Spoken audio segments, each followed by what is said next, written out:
எப்போதோ போனான். இவ்வளவு நேரமாகியும் இன்னும் வரவில்லையே. நம்பிக்கையோடு இருங்கள் அம்மா. அண்ணன் நிச்சயம் நல்ல செய்தியோடு தான் வருவார்.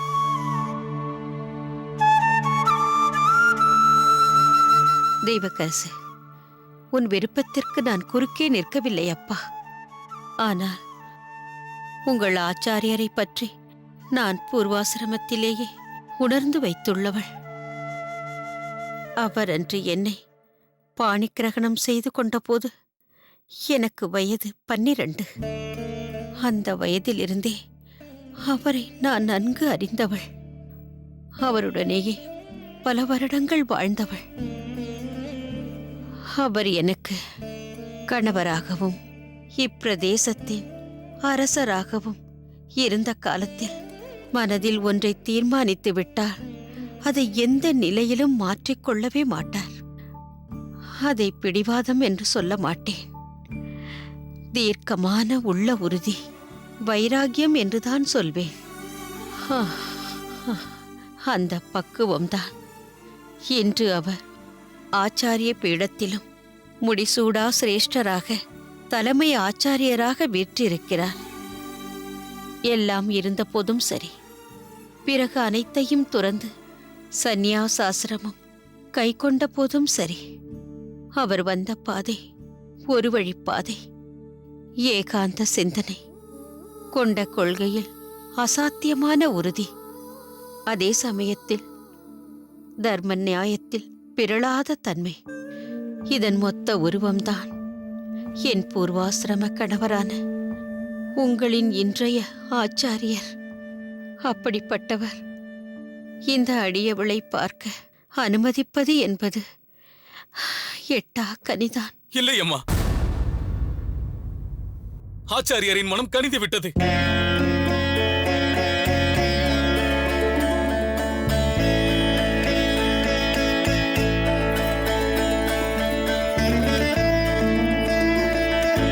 அடியேன் பெரிய நம்பி.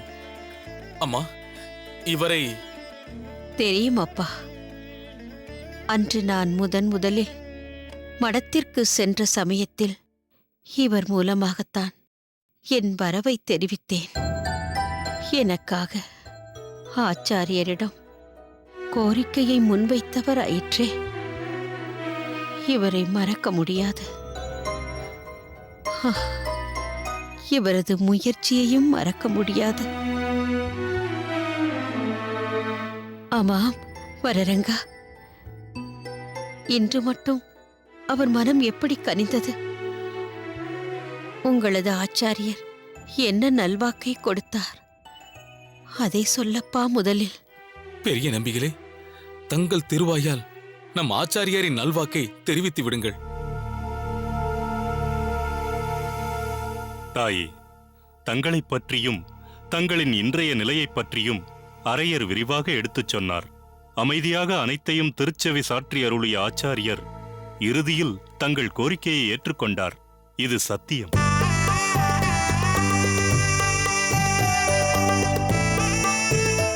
என்ன ஆச்சாரியர் இந்த அடியவளின் கோரிக்கையை செவிசாய்த்து அருளினாரா?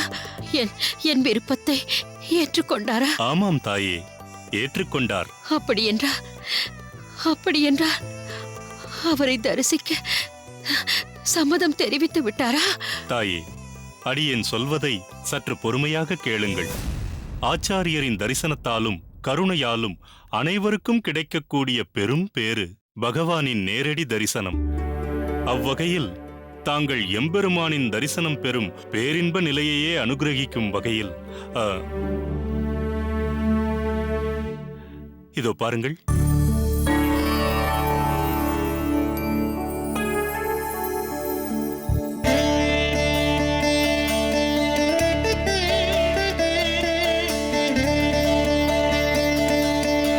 தாயே, இதோ பாருங்கள். இந்த மந்திராட்சதையை தங்கள் சிரத்தின் மேல் சேர்த்துக் கொள்ளச் சொன்னார். தாயே, ஆச்சாரியர் மேலும் பஞ்ச சம்ஸ்காரத்தின் ஒரு முக்கிய அங்கமான துவய மந்திரத்தினை தங்களுக்கு திருச்செவி சாற்றும்படி அடியேனை பணித்துள்ளார். பிறகு இந்த திருத்துழாயை சுவீகரிக்கச் சொன்னார். அனைத்து ஸ்ரீ வைஷ்ணவ சிரோன்மணிகளும் அடையும் மகோன்னதமான நிலையை தாங்களும் அடைந்து எம்பெருமானின் நித்திய விபூதியான ஸ்ரீவைகுண்ட பெருவாழ்வும் சித்திக்கும் என்று ஆச்சாரியர் அருளிச் செய்தார்.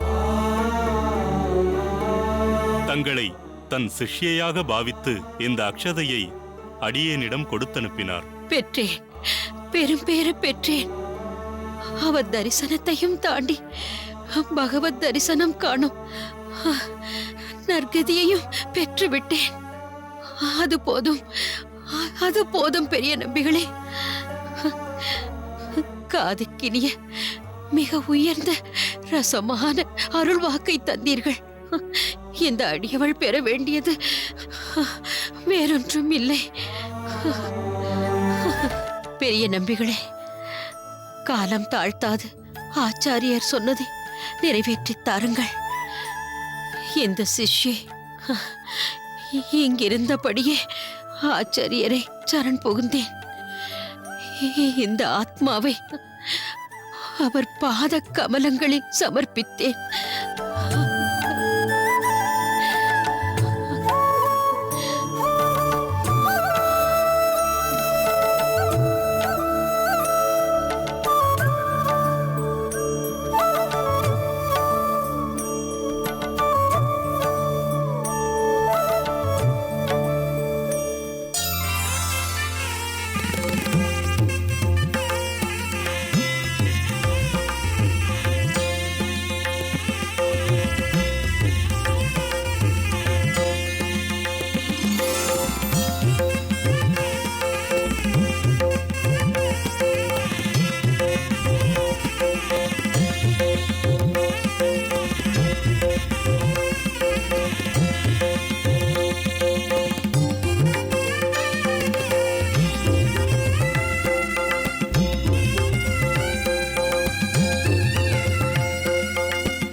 என்ன, ஏன் உங்கள் எல்லோர் கண்களிலும் கண்ணீர்? ஏன் இந்த சோகம்? எல்லாம் தான் மிகவும் சுமூகமாக ஆகிவிட்டதே. எல்லோரும் சகஜ நிலைக்கு வாருங்கள். இனி எனக்கு ஒன்றும் பாதகமில்லை. இந்த அடியவள் அனைத்தையும் பெற்றுவிட்டேன். பின் நீங்கள் ஏன் இன்னும் சோகமாக இருக்கிறீர்கள்? செல்லுங்கள், அவரவர் பணிகளை பாருங்கள். வரரங்கா, தெய்வக்கரசு, நீங்கள் சென்று திருவாராதன கூடத்தில் பாதுகைகளை அலங்கரியுங்கள். புஷ்பங்களை சேகரியுங்கள். நான் பாதுகைகளை அர்ச்சித்து புஷ்பமிட்டு சேவிக்க வேண்டும். வேதா, நீ சென்று பாலை நன்றாக காய்ச்சி திருக்கண்ணமுது செய்து கொண்டு வா. நிவேதனம் செய்ய வேண்டும். பெரிய நம்பிகளே, நீங்களும் அமுது செய்துவிட்டுதான் செல்ல வேண்டும். ஆகட்டும் தாயே. அம்மா,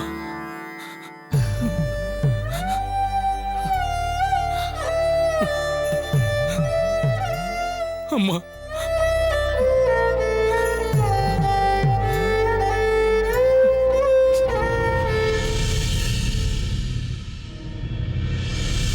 என்ன சுதர்சனம், ஆண்டாளின் கல்யாணம் முடித்த சந்தோஷத்திலும் திருப்தியிலும் இந்த பக்கம் வருவதையே நிறுத்திவிட்டீர்கள்?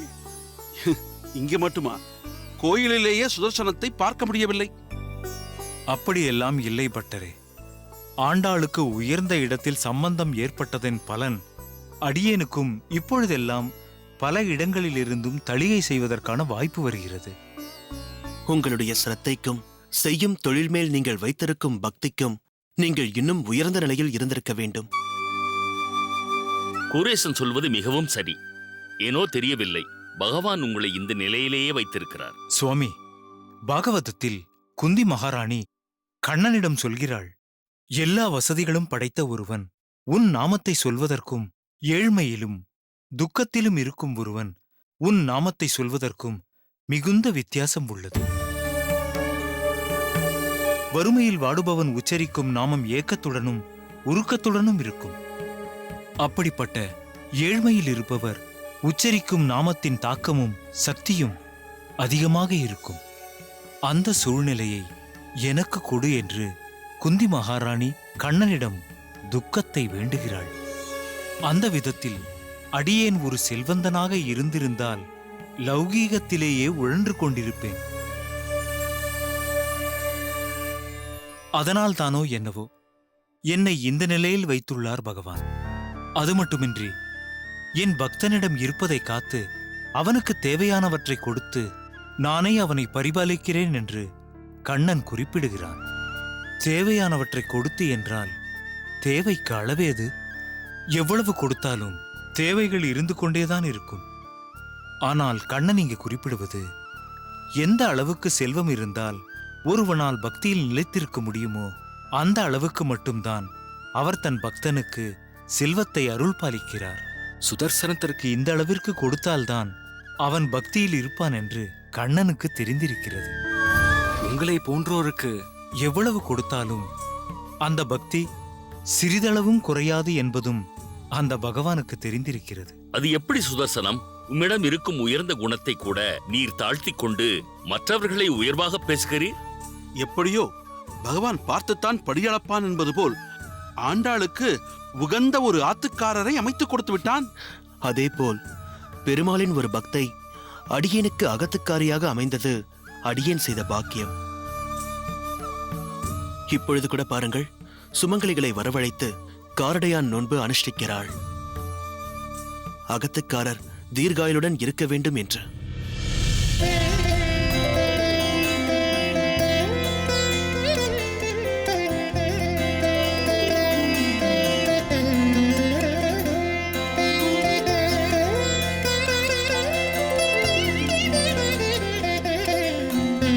எஜமானி அம்மா, இன்று காரடையா நோன்பு, வந்துவிடு என்று சொன்னீர்கள். நானும் வந்துவிட்டேன். ஆனால் இது என்ன சடங்கு? ஒரு வரியில் சொன்னால் நம் அகத்துக்காரர் ஆயுளுடன் இருக்க வேண்டும் என்பதற்கு பிரார்த்திக்கும் ஒரு வைபவம் இது. சத்தியவான் ஒரு வருடம்தான் உயிருடன் இருப்பார் என்று தெரிந்தும் சாவித்ரி அவரை கல்யாணம் செய்து கொள்கிறாள். அதேபோல் ஓராண்டு முடிந்ததும் யமதர்ம ராஜா சத்தியவான் உயிரை பறித்துச் செல்ல சாவித்ரி தன் அகத்துக்காரர் உயிரை சாமர்த்தியமாக மீட்கிறாள். அந்த சம்பவத்தை குறிக்கும் வகையில் ஒவ்வொரு வருடமும் மாசி அல்லது பங்குனி மாதத்தில் ஒரு பெண் அன்று முழுவதும் எதுவும் உட்கொள்ளாமல் விரதம் இருந்து பகவானை பிரார்த்தித்து மஞ்சள் சரடை தன் கழுத்தில் அணிந்து விரதத்தை முடிக்கிறாள். இது மிகவும் சக்தி வாய்ந்த விரதம் என்று கருதப்படுகிறது. அதன் பிறகு காரடையை உட்கொள்ள வேண்டும். இதுதான் எனக்கு முதல் காரடையான் நோன்பு என்பதால் உன்னையும் என் அம்மாவையும் வரச் சொன்னேன். இப்பொழுது விரதம் முடியும் நேரம் வந்துவிட்டது. அதனால் பகவானை மனதில் பிரார்த்தித்துக் கொண்டு இந்த சரடை கழுத்தில் அணிய வேண்டும்.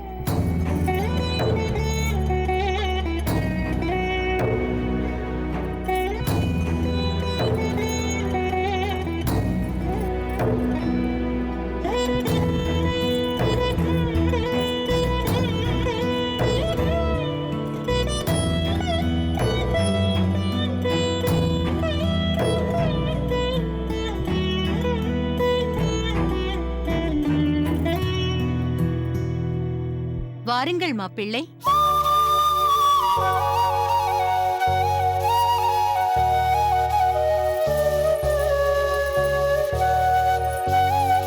வாருங்கள். என்ன ஆண்டாள், இவ்வளவு மகத்துவம் வாய்ந்த இந்த நோன்பிற்கு இவர்களை மட்டும்தான் அழைத்தாயா? நம் பண்ணையில் பணிபுரியும் எல்லோரையும் அழைத்திருக்கலாமே. சின்ன எஜமான், இங்கு நாங்கள் இருவரும் தான் இருக்கிறோம். ஆனால் எஜமானி அம்மா கூரத்தில் இருக்கும் அனைத்து சுமங்கலிகளையும் நீங்கள் கட்டிய மண்டபத்திற்கு வர சொல்லியிருக்கிறார். அங்கு இந்த வைபவம் மிக பெரிய அளவில் நடக்க இருக்கிறது. இங்கு சடங்கு முடிந்ததும் அங்கு செல்வதாக இருக்கிறோம். அங்கு சென்று எஜமானி அம்மாதான் எல்லோருக்கும் அந்த புனித நோன்பு சரடை கொடுக்க இருக்கிறார்கள்.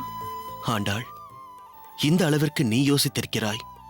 அதை அடியேன் யோசிக்க தவறிவிட்டேன். அதை எப்படி நான் யோசிக்காமல் இருப்பேன்? ஒரு அகத்துக்காரியின் தலையாய கடமையே அகத்துக்காரரின் மனக்குறிப்பை அறிந்து செயல்படுவதுதானே. எப்பொழுதும் தானம், தர்மம், பிரத்யுபகாரம் செய்வதுதானே உங்கள் குணம். அதே எண்ணம்தான் என்னை அறியாமல் என்னுள்ளும் குடிகொண்டுள்ளது. அருமையாக சொன்னாய் அம்மா.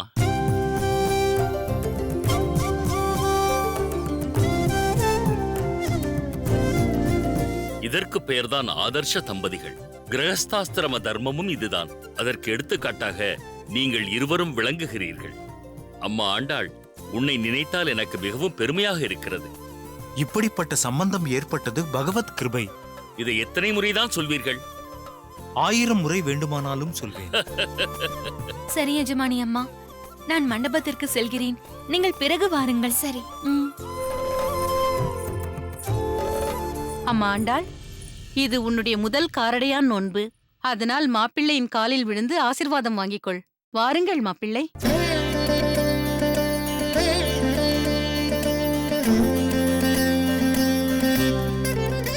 என்றும் பகவத் சிந்தனையில் இருப்பாயாக.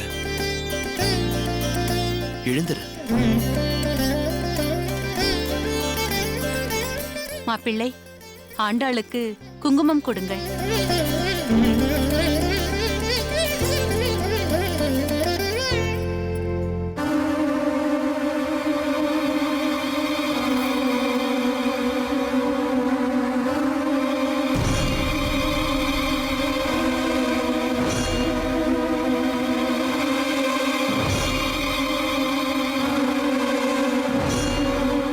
சுவாமி, ஆண்டாள், என்னவாயிற்று? குரேசா, என்னவாயிற்று? குரேசா, உன்னைதான் கேட்கிறேன், என்ன ஆயிற்று? தந்தையே,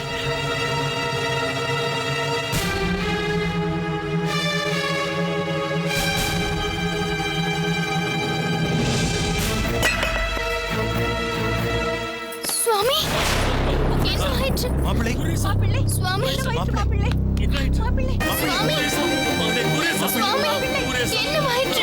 சுவாமி, தெரியவில்லையே. மகனே, சுவாமி.